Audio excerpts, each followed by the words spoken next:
Imagine this. You arrive in Europe, go through passport control, and instead of usual stamp, you're greeted by an electronic system that tracks every single second of your stay in the Schengen zone. Make a mistake by even 1 day, your visa history could be damaged for years. As of October 12, 2025, this is no longer a hypothetical scenario. Europe officially launches its new entry-exit system, EES, and it will affect everyone: tourists, visa-free travelers, and even those planning to apply for residence permits. I'm Mia, and you're watching Visa.The, where we make immigration, visas, residence permits, and citizenships simple and achievable. Why does this matter? Did you know that many travelers used to take advantage of missing or smudged passport stamps? Those days are over.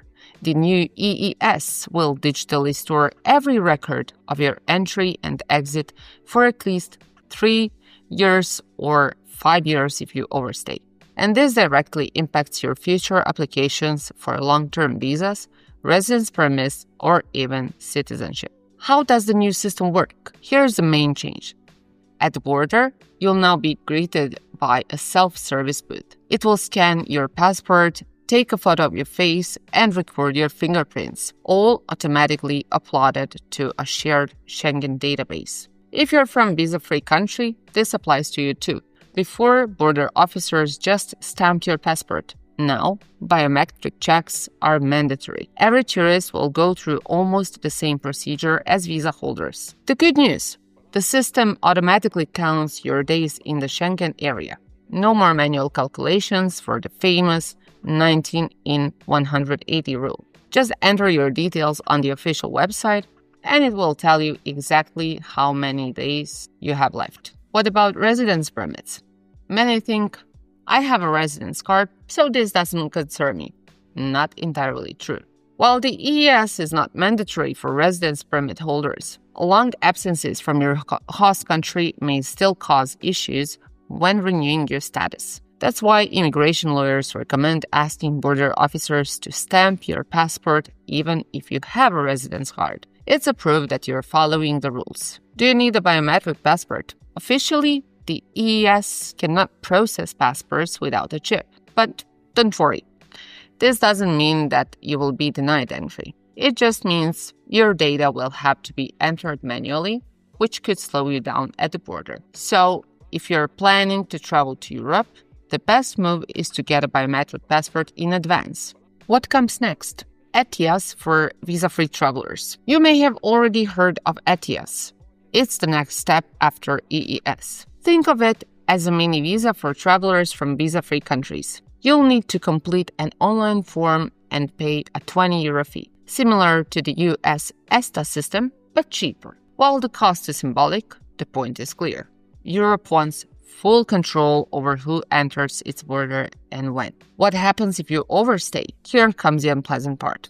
If you overstay your visa or the permitted 90 days, even by 1 day, the system will automatically flag a violation. That information stays in your record for 5 years. And that means you may be refused a new visa, applying for residence permit becomes harder, even years later, you might have to justify what happened. The only way to contest it is by keeping all supporting documents, medical papers, flight tickets, or proof of force majeure. Those can help appeal the violation. Will machines start denying entry? Fortunately, no. The final decision on your entry or refusal still lies with a human border officer. The EES can only highlight possible issues, but the officer must issue the final decision in writing with an official stamp. So if you ever get refused entry, always ask for a printed report. It's your legal right and your only way to appeal later. How does this affect residence and citizenship applications? This is where it gets serious. Your compliance with visa rules is crucial for any long-term immigration status. Want to apply for residence in Italy, Greece, or Spain, or even citizenship in the EU? Now every movement will be traceable. For example, in Italy, where the countdown for citizenship depends on continuous residence.